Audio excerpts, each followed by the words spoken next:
언젠가 우리 127시간이라는 영화를 본 일이 있습니다. 여러분도 보셨는지 모르겠습니다. 이 영화는 실화를 바탕으로 만들어졌는데 이 아롤이라는 청년이 미국의 유타주에 말발굽 협곡을 탐험하다가 사고로 큰 바위에 자기 팔이 끼었습니다. 아무도 없는 무인지대 협곡에 떨어져서 팔이 바위에 끼어서 꼼짝도 없이 탈출할 수 없게 되어 탈진하거나 굶어 죽어야 되는 그런 상황이 됩니다. 그 생사의 기로에서 이 청년은 참 많은 경험을 합니다. 지나온 생애를 돌아보며 눈물 흘리며 감사했던 그런 시간도 있었고 통한의 눈물을 흘리며 후회했던 그런 일들도 추억하며 가물가물 생명이 다할 때 느끼는 그 희열도 느껴봤습니다. 시간이 점점 다가오면서 여기서 죽으면 안 된다라는 그런 생각을 하고 결단을 합니다. 그래서 자기에게 있는 작은 나이프를 가지고 자기 팔을 자르기 시작합니다. 마취도 하지 않고 자기 팔을 자른다라는 것은 결코 쉬운 일이 아닙니다. 근데 살은 잘랐는데 뼈를 자를 수가 없어서 그 뼈를 이렇게 저렇게 비틀어서 부러뜨리고 결국 그 팔을 자르고 탈출하는 그런 모습을 보았습니다. 저는 이 영화를 보면서 사람들에게는 이 살고자 하는 생존 욕구가 이렇게 강하다라는 것을 생각하고 저 사람이 저렇게 팔을 자르면서까지 목숨을 구했는데 그 목숨으로 무엇을 하고 어떤 인생을 살아갈 것인가 라는 생각도 했습니다. 오늘 우리들은 아론이라는 사람처럼 그렇게 고통을 감수하지 않아도 살아간다는 것에 대하여 감사해야 되는데 실상은 그렇지 못합니다. 오늘도 살기 위해서 병원에서 집에서 엄청난 대가를 지불하며 하루하루를 살아가는 사람이 있습니다. 보면 인슐린을 자기 스스로 몸에 인슐린을 놓기도 하고 그리고 일주일에 몇 번이나 혈액을 투석하면서 살아가는 사람도 많고 하루하루를 그렇게 힘겹게 살아가는 이유는 하나님께서 주시는 생명, 살아가는 것은 하나의 명령이기 때문에 그렇게 합니다. 그런데 사람들은 생명의 소중함을 모르고 순간순간 감사 없이 살아가는 사람이 너무나도 많습니다. 오늘이라는 시간을 당연히 살아야 할 것으로 자연적으로 살아야 할 것으로 생각하면서 살아가는데 여러분 오늘이라는 시간은 하나님이 허락하지 않으면 살아갈 수 없는 선물 중에 선물입니다. 오늘이라는 시간은 어제 죽었던 사람들이 그렇게도 사모하고 살고 싶었던 그 시간이고 수많은 사람들이 수천 수만금을 주고도 살 수 없었던 그 시간을 오늘 우리들이 살아가고 있기에 그 귀한 시간을 살아가면서 우리는 감사해야 됩니다. 시편 150편 6절에 보면 호흡이 있는 자마다 여호와를 찬양할지어다. 여러분 앞으로 일어나면서 몸이 아플 때 아이고 아이고 하지 말고 고통을 느낄 수 있다는 것에 감사할 수 있기를 축원합니다. 숨을 쉴 수 있다는 것에 대하여 감사해야 됩니다. 살고 싶어도 살 수 없는 사람, 그렇게도 살고 싶었던 그 시간을 허락받지 못해서 죽는 사람이 많은데 오늘 일어나는 이 시간 하나님께서 우리에게 주신 귀한 선물이기에 감사할 수 있기를 축복합니다. 사람의 생명은 천하보다 귀한 것이고 그 무엇과도 바꾸지 못하는 귀한 것입니다. 천하보다 귀한 것이 바로 우리의 목숨입니다. 여러분 저울이 있다고 생각해 보십시오. 지금 내 몸이 저울이라고 생각하면 여기가 이 저울에 여러분이 달려있고 이쪽 왼손에 천하가 달려있다고 생각하면 여러분 하나님께서 저울추를 어디가 더 높게 보실 것입니까? 여러분 생각 하나마나 오늘 내 생명을 귀히 여기고 아무리 천하가 귀해도 하나님은 나를 귀히 여기신다라는 겁니다. 그래서 하나님은 천하보다 나를 선택하고 천하보다 귀한 내 목숨을 귀히 여기십니다. 마가복음 8장 36절 37절에 보면 사람이 만일 온 천하를 얻고도 자기 목숨을 잃으면 무엇이 유익하리요? 사람이 무엇을 주고 자기 목숨과 바꾸겠느냐? 그러므로 오늘 우리는 천하보다 귀한 생명을 귀히 여기고 소중히 여겨야 됩니다. 목숨보다 귀한 것은 없습니다. 여러분 재물 잃었다 그래서 너무 슬퍼할 필요가 없습니다. 재물을 잃어버리는 것은 아주 조금 잃은 것입니다. 명예를 잃은 것은 재물보다 더 많은 것을 잃어버린 겁니다. 건강을 잃어버리면 모든 것을 잃어버리는 것입니다. 그런데 보면 돈 버느라고 건강 상하는지 모르고 일하고 성공하고 출세하느라 병드는 것도 모르고 일하는 사람이 많습니다. 많은 사람들이 열심히 일을 하고 열심히 저축하고 열심히 애를 써서 돈을 벌었는데 돈을 쓸 수 있는 건강이 없어서 돈만 남기고 가는 사람이 많습니다. 일생을 돈을 벌고 성공하고 출세하는데 힘을 쏟았는데 이제 여유가 있어 돌아보니 혈압이나 심장질환, 당뇨, 각종 질병 때문에 병원 다니느라 정신이 없고 의사에게 구걸하듯이 하루하루를 살아가는 사람들이 많습니다. 이제까지 애쓰고 수고해서 얻은 것을 누리지도 못하고 연명하는 경우를 봅니다. 평소에 돈 좀 덜 벌더라도 건강을 위해 쉬었더라면, 평소에 돈이 좀 들더라도 운동을 했더라면, 평소에 시간을 좀 아껴서 건강검진을 했더라면 오늘 와서 병원에 그렇게 돈을 갖다 주지 않아도 될 테인데 그렇게 기계처럼 일하다가 고생은 고생대로 하고 나중에는 병원 다니느라 정신이 없고 병원에다 돈 다 갖다 쏟아붓는 것을 봅니다. 그러므로 우리는 평소에 건강을 챙기면서 살아야 되고 아무리 바빠도 건강검진을 해야 되고 피곤하지 않아도 쉴 수 있는 여유를 가져야 됩니다. 목이 마르지 않아도 물을 많이 마셔야 하고 내 몸을 사랑하고 내 몸을 아낄 줄 아는 그리고 내 몸을 위하여 투자할 줄 알아야 됩니다. 사람들은 건강에 좋다 그러면 개구리도 잡아먹고 뱀도 잡아먹고 구더기도 잡아먹고 건강에 좋다 하면 안 하는 것이 없지만 중요한 것은 건강에 좋은 음식을 먹는 것이 중요한 것이 아니라 내 몸에 좋지 않는 것을 먹지 않는 것. 사람들은 건강을 위하여 그렇게 운동하고 하지만 내 몸에 좋지 않는 그 습관을 버리지 못하는 것을 봅니다. 건강하기 위해서는 내 몸의 건강을 해치는 것을 하지 않는 것, 그것이 건강을 지키는 것입니다. 하나님께서 우리에게 목숨을 주셨는데 이 목숨을 잘 관리하면 건강하게 살 수가 있습니다. 일본 사람들은 지금도 보면 키가 작아요. 굉장히 작습니다. 150 정도 이렇게 되는데 체구가 작은 이 사람들이 이제 서양 사람들을 만나니까 아주 쳐다봐야 되고 힘도 당할 수도 없고 그래서 기가 죽어서 저 사람들은 왜 저렇게 덩치가 크고 체구가 좋은가 이렇게 조사를 해보니까 그 사람들은 육식을 하고 고기를 많이 먹어요. 그래서 그들이 국민들에게 고기를 먹이기 위해서 애를 썼습니다. 근데 채식 위주로 생선 위주로 살던 사람들이 육식을 하려고 하니까 잘 안 되었어요. 그래서 일본 사람들은 고기가 그렇게 얇답니다.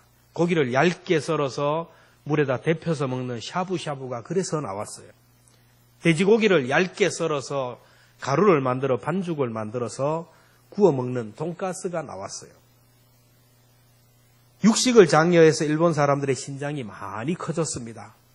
사람이 잘 먹고 건강관리를 잘하면 건강하고 오래 살 수가 있어요. 그런데 일본 사람들은 어릴 때부터 수영을 가르친다고 합니다. 의무적으로 수영을 가르쳐요. 그런데 수영을 가르치는 이유는 뭐냐 하면 수영을 하면 폐활량이 좋아지고 숨을 깊이 쉬기 때문에 뇌가 활성화되고 뇌가 활력을 얻고 발달이 되어서 머리가 좋아진답니다. 무엇보다도 어릴 때 수영을 하면 뇌세포가 활성화되어서 나이가 들어도 치매에 걸리지 않는다고 합니다. 일본은 어릴 때부터 국민들의 건강을 위하여 이렇게 투자를 한다고 합니다. 근데 중요한 것은 우리 육의 몸만 중요한 것이 아니고 우리 육의 몸을 지배하는 영적인 건강을 위하여 애를 써야 됩니다. 그래서 괴로운 일이 있어도 스트레스를 받지 않고 근심, 걱정, 염려를 다 털어버려야 돼요. 아무리 마음이 상해도 사람을 미워하는 마음을 가지면 병이 듭니다. 걱정이나 염려를 영어로 worry, 독일어로 브루기엔이라고 하는데 이 말은 목을 조르다, 질식시키다라는 말이에요.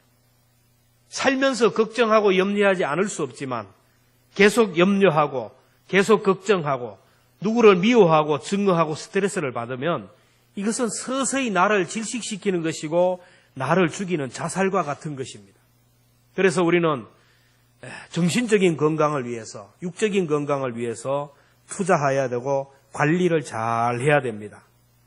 그리고 우리의 목숨이 천하보다 귀한 것은 우리 속에 있는 영적인 생명 때문에 그래요.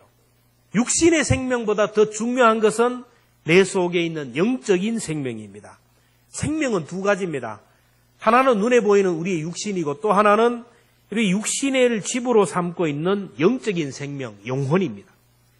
창세기 2장 7절에 보면 여호와 하나님이 흙으로 사람을 지으시고 생기를 그 코에 불어넣으시니 사람이 생명이 된지라. 우리의 육신은 흙으로 만들어졌고 이 육신이 지배하는 것은 하나님의 생기, 영혼이 지배하게 돼요.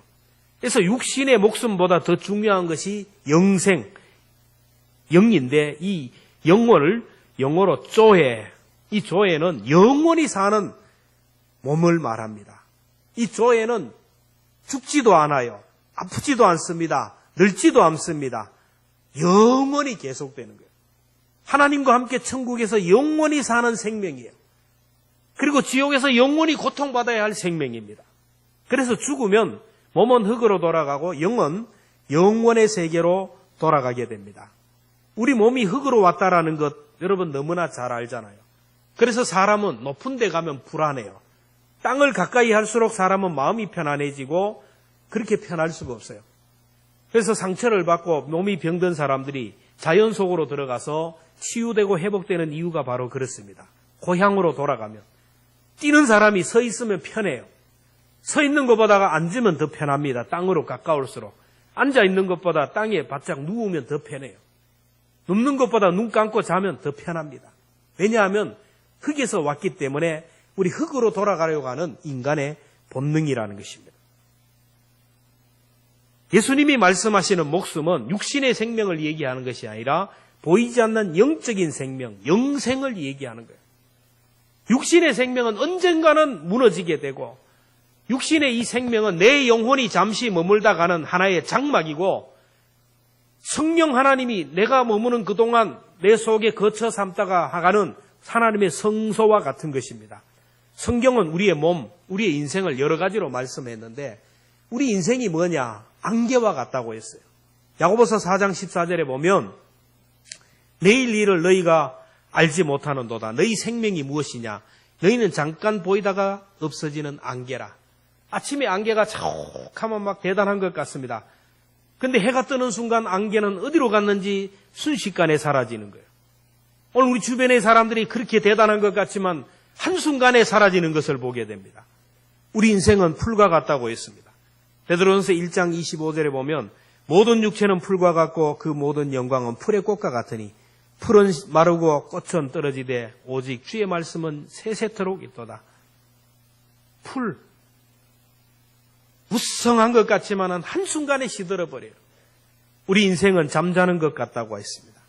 시편 90편 5절에 보면 그들은 잠깐 자는 것 같으며 아침에 돋는 풀 같으니라.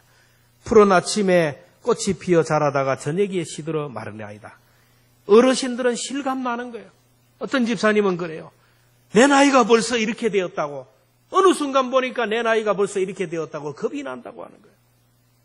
하룻밤 잠잔 것 같은데 세월이 그냥 날아버리고. 우리 인생은 그림자와 같다고 했습니다. 욥기 8장 9절에 보면 세상에 있는 날이 그림자와 같으니라. 시편 144편 4절에 보면 사람은 헛것 같고 그의 날은 지나가는 그림자 같으니라. 인생은 안개와 같다. 풀과 같다. 그리고 하룻밤 잠자는 것 같다. 순식간에 지나가는 거예요. 제가 이 교회 부임한 지가 14년이 되는데 그때 쟁쟁하신 분들이 이민을 가신 분들이 참 많아요. 그리고 육신의 장막이 허물어지는 우리 성도들을 볼 때 마음이 아픕니다. 집이 낡고 허물어지면 고치는 것도 중요하지만 이제는 새로운 집으로 이사갈 준비를 해야 됩니다. 육신의 몸이 살아있을 때, 육신의 몸이 건강할 때 천국을 준비해야 하고 천국에 이민간 준비를 해야 되고 천국에서 얻을 상급을 준비할 수 있어야 됩니다. 여러분 집에 살다가 집이 무너질 때가 되면 징조가 보여요. 집이 금이 가기도 하고 배들보가 흔들리기도 하고 이렇게 집이 무너져요. 그러면 거기 살 수가 없습니다. 새로운 집을 준비하고 이사를 가요. 하나님께서 우리의 생명, 육신의 장막, 이것이 허물어지는 징조를 말씀해 주었어요. 육신의 장막이 무너지는 징조를 보이면서 이런 징조가 보이면 이제 하늘에 지은 집, 하나님께서 지은 그 집에 이민간 준비를 하라고 성경은 말씀합니다. 육신의 장막이 무너지는 징조를 전도서 12장에 보면 말씀하는데 전도서 12장 3절에 보면 그런 날에는 집을 지키는 자들이 떨 것이며 힘 있는 자들이 구부러질 것이며 맷돌질하는 자들이 적음으로 그칠 것이며 창들로 내다보는 자가 어두워질 것이라. 여기서 집을 지키는 사람, 집을 딱 지탱하는 대들보, 오늘 우리 몸을 지탱하는 대들보가 뭡니까? 허리입니다. 허리. 나이가 들면 허리가 구부러집니다. 허리가 흔들립니다. 맷돌질 하는 소리가 적어진다라는 거예요. 맷돌질이라는 것은 우리 이빨을 얘기하는 거예요. 이빨을. 요즘에 임플란트가 있어가지고 계속 맷돌질을 너무 잘해가지고 문제인데 어쨌든 나이가 들면 이 이빨이 하나둘 빠지면서 맷돌질을 못하는 거예요. 그냥 삼키는 거예요. 창들이 뿌옇게 보인다는 거예요. 나이가 들면 눈이 어두워져서 잘 보이지가 않아요. 그 다음에 12장 4절에 보면 길거리 문들이 닫혀질 것이며 맷돌 소리가 적어질 것이고 새의 소리로 말미암아 일어날 것이며 음악하는 여자들은 다 새하여질 것이라. 길거리 문이 닫힌다라는 말은 귀가 어두워진다라는 것이죠. 보청기를 끼워도 귀가 어두워져요. 새의 소리로 일어난다. 새벽에 잠이 없어져요. 나이가 들면 잠이 없어집니다. 음악하는 여자들이 새하여질 것이다. 그렇게 꾀꼬리 같은 목소리, 그렇게 좋던 목청이 서서히 사라지게 된다는 겁니다. 그 다음에 전도서 12장 5절에 보면 또한 그런 자들은 높은 곳을 두려워할 것이며 길에서 놀랄 것이며 어른들은 산에 못 올라갑니다. 높은 곳에 올라가면 흔들리고 두려워서 못 갑니다. 여행하는 것을 두려워합니다. 살구나무가 꽃이 필 것이며 머리가 백발이 되고 휘어지게 되고 메뚜기도 짐이 될 것이다. 메뚜기는 가장 약한 동물입니다. 가장 약한 동물이 왜 짐이 됩니까? 우리가 살아가다 보면 육신의 장막이 무너질 때가 되면 앉아있는 것이 짐이 돼요. 식사하는 것도 짐이 됩니다. 걸어다니는 것도 짐이 됩니다. 나중에는 숨 쉬는 것도 짐이 되어서 이렇게 인공호흡, 그러니까 병원에서 연명장치를 하면서 숨을 쉬게 되는 거예요. 전도서 12장 5절에 보면 또한 그런 자들은 그리고 메뚜기가 짐이 될 것이며 정욕이 그치리니 이는 사람이 자기의 영원한 집으로 돌아가고 조문객들이 거리로 왕래하게 되리라. 같이 살아가던 사람들이 동료들이 하나둘 이민을 가게 되고 그래서 친구들 조문 문상하느라고 바쁘다라는 겁니다. 전도서 12장 6절에 보면 은줄이 풀리고 금그릇이 깨어지고 항아리가 샘 곁에서 깨지고 바위가 우물 뒤에서 깨어지고 은줄이라는 것은 우리 몸을 원활하게 하는 소화기 계통, 그다음 순환 계통, 신경 계통입니다. 힘들이 풀리고 근육이 풀립니다. 금그릇은 우리 몸을 말합니다. 몸이 하나둘 망가지고 금이 가고 깨어지기 시작합니다. 병원에 가면 깨어진 그릇들, 상한 그릇들이 얼마나 많은지 모릅니다. 항아리가 깨어지고 우물에서 물을 깃는 두레박이 깨어지니 물을 기를 수 없다라는 것. 이 말은 생명을 지탱해주는 심장이 약해지고 깨어진다라는. 결국 어떻게 되느냐? 전도서 12장 7절에 보면 흙은 여전히 땅으로 돌아가고 영은 그것을 주신 하나님께로 돌아가기 전에 기억하라. 육신의 장막이 무너지면 몸은 흙으로 돌아가게 되고 영은 둘 중에 하나입니다. 구원받은 영혼, 거듭난 영혼, 예수의 생명을 가진 사람은 천국에서 부활의 몸을 입고 영원히 사는 그 천국에 들어가지만 구원받지 못한 영혼은 지옥에 떨어져서 영원히 고통당한다라는 거예요. 계시록 20장 12절에 그 보좌 앞에 서 있는데 책들이 펴 있고 또 다른 책들이 펴졌으니 그 생명책이라. 죽은 자들이 자기 행위를 따라 책들에 기록된 대로 심판을 받으니. 계시록 21장 27절에 보면 오직 어린 양의 생명책에 기록된 자만이 들어가리라. 대학교는 대학교 합격자 명단에 이름이 들어간 사람이 대학을 다녀요. 회사도 합격자 명단에 들어간 사람이 회사에 들어갈 수 있습니다. 마찬가지로 하늘나라는 어떤 사람이 들어가느냐? 하늘나라 하나님 앞에 있는 생명책에 이름이 기록된 사람, 그 영혼이 예수 그리스도를 통하여 구원받고 거듭난 사람, 그 영혼이 그 이름에 기록된 사람만이 천국에 들어가지만 생명책에 이름이 기록되지 않는 사람은 지옥에 떨어져서 영원히 고통을 당하는데 이것을 제2의 사망이라는 거예요. 계시록 20장 14절에 보면 사망과 음부도 불못에 던져지니 이것은 둘째 사망 곧 불못이라. 누구든지 생명책에 기록되지 못한 자는 불못에 던져지리라. 거듭나지 못한 영혼이 들어가는 지옥이 어떤 곳인지를 성경은 말씀합니다. 마가복음 9장 48절에 보면 같이 읽습니다. 시작. 거기에서는 구더기도 죽지 않고 불도 꺼지지 아니하니라. 사람마다 불로서 소금치듯 함을 받으리라. 지옥이 이렇다라는 거예요. 지어낸 얘기가 아닙니다. 하나님이 말씀하시는 거예요. 지옥불에 들어가면 뜨겁기는 뜨거운데 안 죽어요. 구더기도 안 죽습니다. 불이 꺼지지가 않아요. 여러분 불 속에 여러분 소금을 치면 소금이 팍팍 튀잖아요. 얼마나 뜨거운지 그 속에 들어가면 뜨거워서 펄쩍펄쩍 죽음이 없이 영원히 그렇게 고통당한다라는 거예요. 우리들이 죽어서 천국에 갈 것인가 지옥에 떨어질 것인가는 오늘 여기서 육신의 생명이 있을 때 결정하라는 거예요. 그러면 나에게 영원한 생명, 조회가 있는가 없는가를 어떻게 알 수 있을까요? 그 영혼이 좀 영적으로 깨어있는 사람은 보면 사람이 그 사람 속에 조회가 살았는지 죽었는지를 어느 정도 알 수가 있어요. 여러분 죽은 고기와 살아있는 고기를 어떻게 알 수가 있습니까?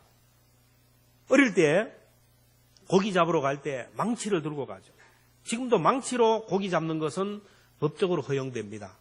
투망을 치면 걸리는 거예요. 전기로 지지면 안 돼요. 가서 망치로 바위를 때리면 바위 밑에 잠자던 고기들이 기절을 해가지고 고막이 터져가지고 막 배를 휘뜩 뒤집어가지고 나와요. 그러면 이걸 빨리 건져야 되지 좀 놔두면 정신 차리면 살아가요. 죽은 고기는 그냥 배를 허옇게 뒤집어 놓고 물결 따라 계속 내려갑니다. 근데 살아있는 고기는 물결을 거슬려 올라가는 거예요. 오늘도 살아있는 영혼, 그 영혼이 살아있는 사람은 위의 것을 생각하고 위의 것을 바라보며 주일이면 교회를 향하여 올라옵니다. 하나님을 향하여 주의 얼굴을 뜯습니다. 주의 옷자락을 붙들며 예배하는 자리에 나옵니다.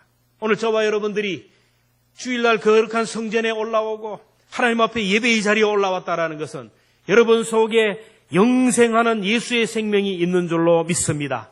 그 영혼이 죽은 사람은 절대로 교회를 향하여 올라올 수 없습니다. 세상 따라 유행 따라 그저 시대의 흐름 풍조에 따라서 감정 따라 기분 따라 세상으로만 향합니다. 영혼이 살아있는 사람은 말씀 따라 살려고 몸부림을 칩니다. 기도하려고 몸부림을 치고 사명 따라 살려고 몸부림을 칩니다. 그러나 영혼이 죽은 사람은 그렇지가 않아요. 내 기분대로, 내 감정대로, 내 생각대로, 내 이성대로, 내 방법대로 인간적인 생각으로 바람에 밀려 요동하는 바닷물결처럼 이렇게 살아가는 거예요. 그리고 내 영혼이 죽었느냐 살았느냐 그 속에 조회가 있느냐 없느냐를 어떻게 아느냐 그 사람 속에 평안이 있느냐 없느냐를 보면 알아요. 이거는 본인이 알 수가 있어요. 영적으로 거듭난 사람, 성령으로 거듭나서 조회가 있는 사람은 주님이 그 속에 계시기에 마음이 편안한 거예요. 여러분 예수 믿는 사람에게 제일 먼저 나타나는 현상이 뭐냐면 마음의 평안입니다. 예수님을 영접하고 구주로 고백하고 영적으로 거듭났다고 해도 질병이 고침받은 것도 아닙니다. 경제적으로 문제가 해결된 것도 아니에요. 자녀에게 문제가 해결된 것도 아닙니다. 인간관계가 해결된 것도 아닙니다. 그럼에도 불구하고 그 마음에 평안이 가득한 거예요. 주님이 내 속에 오셨기에 마음에 평안이 가득하라는 거예요. 오늘 우리들은 천하보다 귀한 존재예요. 천하보다 귀한 존재로 만들어졌기에 우리 속에 이 세상의 것들을 넣어봐야 만족을 못 느껴요. 어떤 분은 5억만 내 통장에 들어오면 나는 풀로 만족하겠다. 물론 맞아요. 잠깐은 됩니다. 5억이 내 통장에 들어오면 아이고 뭐 한 몇 달 동안은 행복할 겁니다. 그럼 조금만 지나면 뭐예요? 또 부족함을 느껴요. 아, 돈이 좀 더 있었으면 좋겠다. 여러분, 돈으로 우리를 만족시킬 수 없어요. 천하를 넣어도 안 되는 거예요. 그러면 정중희 같은 사람, 이건희 같은 사람은 행복해야 되는데 안 그래요. 천하보다 귀한 존재이기 때문에 천하를 내 속에 다 넣어도 우리는 만족이 없고 평안이 없습니다. 우리 속에 주님이 들어오시면 천하보다 귀한 분, 하나님의 아들 예수님이 우리 가운데 오시는 순간 우리는 만족하는 거예요. 기쁨이 있습니다. 평안이 있습니다. 요한복음 20장 22절에 보면 부활하신 주님이 사랑하는 제자들을 찾아가셔서 후 하고 숨을 내쉬며 성령을 받으라. 평안할지어다. 평안을 너희에게 주노니 내가 너희에게 주는 평안은 세상이 주는 것 같지 아니하다고 했습니다. 주님이 그 속에 거하는 사람은 평안이 있어요. 그렇다면 여러분 속에는 주님이 주시는 그 평안으로 충만합니까? 영원한 생명, 조회가 있습니까? 사람의 몸속에는 저마다의 영이 있는데 예수의 영에 붙들려 살아가는 사람을 그리스도인이라고 하는 거예요. 사탄에게 붙들려 살아가는 사람을 거듭나지 못한 사람이라는 거예요. 예수님의 영에 붙들려 사는 사람이 영이 거듭난 사람이고 조회가 있는 사람입니다. 사탄에게 붙들리는 사람은 영이 죽은 사람이에요. 내 속에 예수님의 생명이 있느냐 아니면 생명이 없느냐는 본인이 알 수 있어요. 내 속에 예수님이 거하시는 사람, 예수님이 나와 함께 한다는 사람은 예수님 중심의 삶을 살아가요. 뱃속에 아이를 잉태하는 순간 이 여인은 모든 것이 부담스럽고 부자유합니다. 아이가 없을 때는 내 마음대로 뛰고 먹고 싶은 건 먹고 하고 싶은 건 마음대로 합니다. 나 아이가 내 속에 잉태하는 순간부터 이 아이를 중심으로 살아가요. 그래서 태교라는 것을 하죠.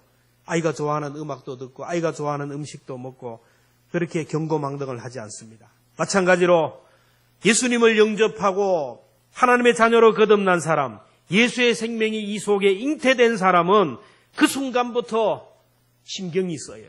내 속에 계신 주님, 나와 함께 하시는 주님이 신경이 쓰이는 거예요. 그래서 예수님을 중심으로 살아갑니다. 요한복음 17장 3절에 보면 영생은 곧 유일하신 참 하나님과 그를 보내신 자 예수 그리스도를 아는 것이라. 영생이란 뭐냐? 예수님을 아는 거예요. 여러분 지금부터 잘 들으셔야 됩니다. 영생은 예수님을 아는 것이다. 따라합시다. 영생은 예수님을 아는 것이다. 예수님을 안다라는 것, 여러분 지식적인 알미 아니에요. 예수님의 고향이 어디이고, 예수님의 제자가 몇 명이고, 예수님이 몇 살에 십자가에 못 박혀 돌아가시고, 예수님의 아버지가 누구, 예수님의 어머니가 누구, 이 알미 아니에요.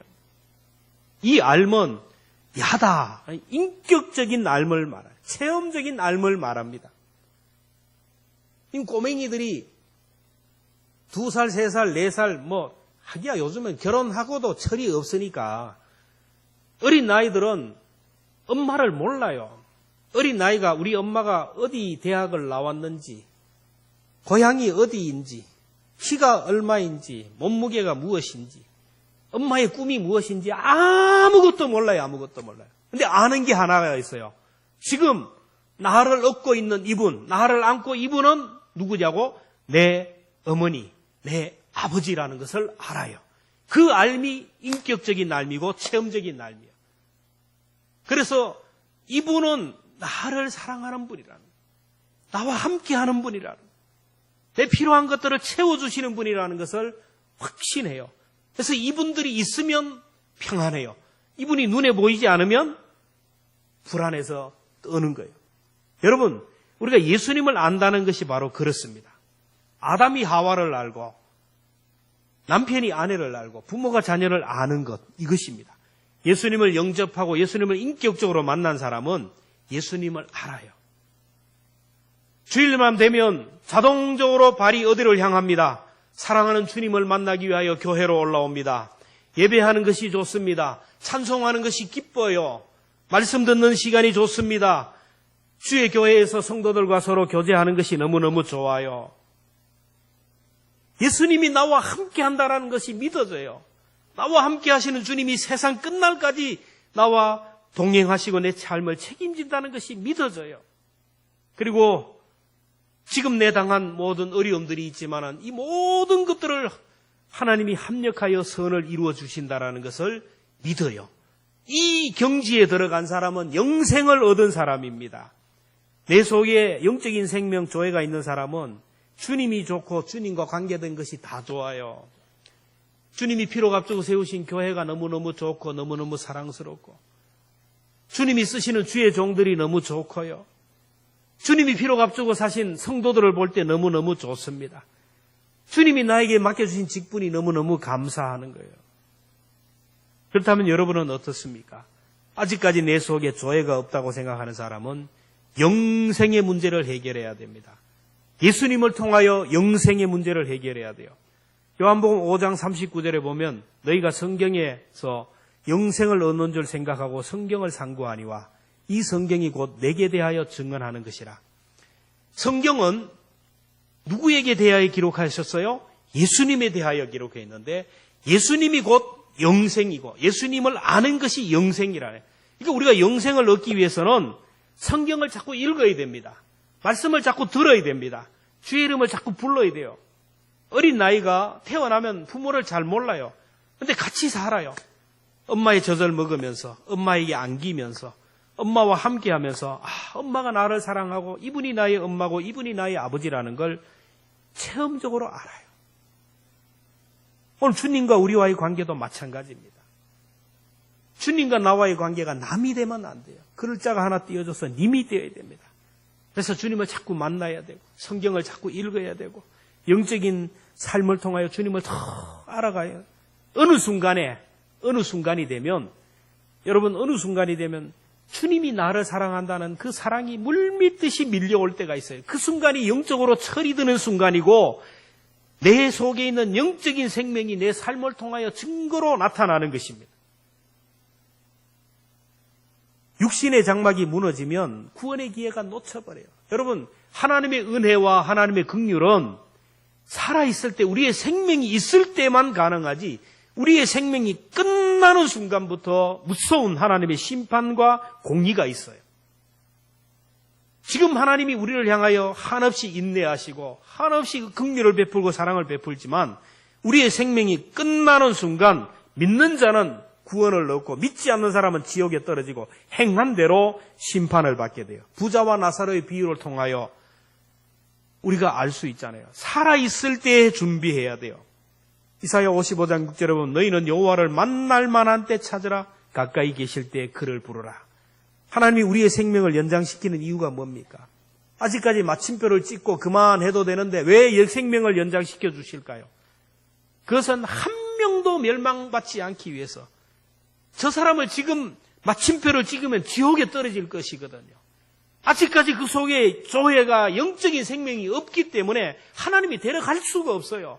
빨리 구원을 이루라는 거예요. 예수님을 영접하고 하늘나라 생명책에 그 이름이 기록되고 천국의 티켓을 따라하는 겁니다.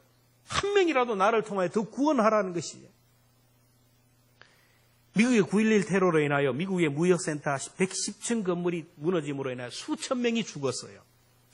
그때 죽어가면서 가족들에게 전한 메시지들이 참 감동을 주는데 하나같이 하는 말이 나는 여기서 죽을 것 같아. 사랑해. 어떤 사람들은 가족들을 잘 부탁한다 그리고 천국에서 만나자. 영원히 사는 생명을 가진 사람들은 그 순간에 하나님께 감사하면서 가족들을 부탁하며 미안하다고 천국으로 이민을 갔어요. 80층에서부터 비상계단을 통하여 탈출할 때 한 1시간 정도 걸렸다는 거예요.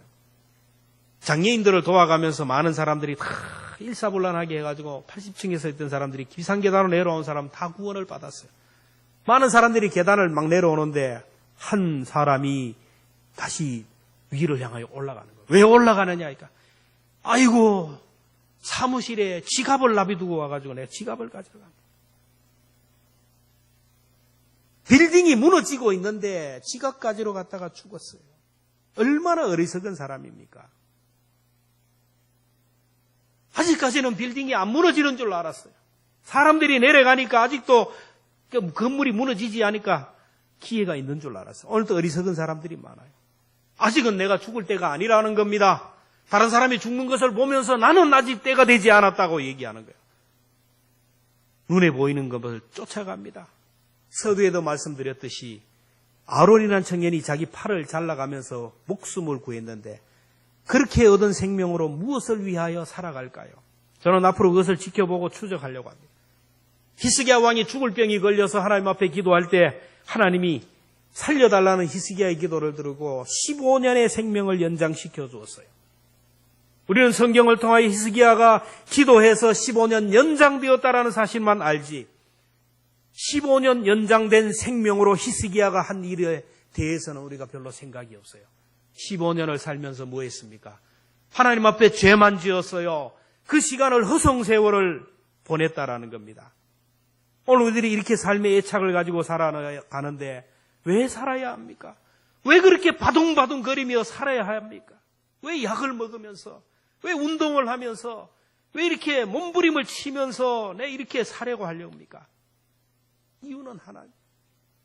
예수 잘 믿어서 천국 갈 이민 준비 잘 해가지고 천국에서 영원히 살 준비를 하기 위해서예요. 그리고 아직까지 우리 주변에는 구원받지 못한 영혼들이 있어요. 그 영혼들을 한 명이라도 더 전해서 주님 앞에 섰을 때 하나님 내가 인도한 사람입니다 하고 손에 손을 잡고 주님 앞에 가서 자랑할 자랑거리를 만들기 위해서예요.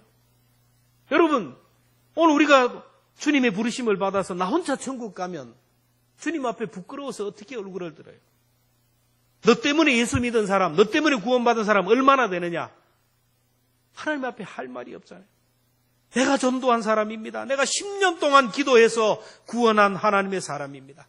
내가 전도한 사람입니다. 내가 전도한 사람들을 같이 데리고 하나님 앞에 설 때 이게 하나님 앞에 면류가 아니고 자랑이 아닙니다. 목사의 사명은 이것을 위해 왔어요. 하나님이 불러주셔서 이 교회에 파송한 이유는 이 교회에 있는 수많은 영혼들을 잘 훈련시키고 천국 준비해서 천국 가는 티켓 준비해서 천국 보내기 위해서요. 이민을 보내기 위해서, 이민 보내기 위해서. 그리고 영혼들을 잘 양육해서 또 다른 영혼들을 구원하라고 그렇게 사명을 주셨어요. 주님 앞에 갈 때 우리는 주님 앞에 부끄러운 모습이 없이 서야 됩니다.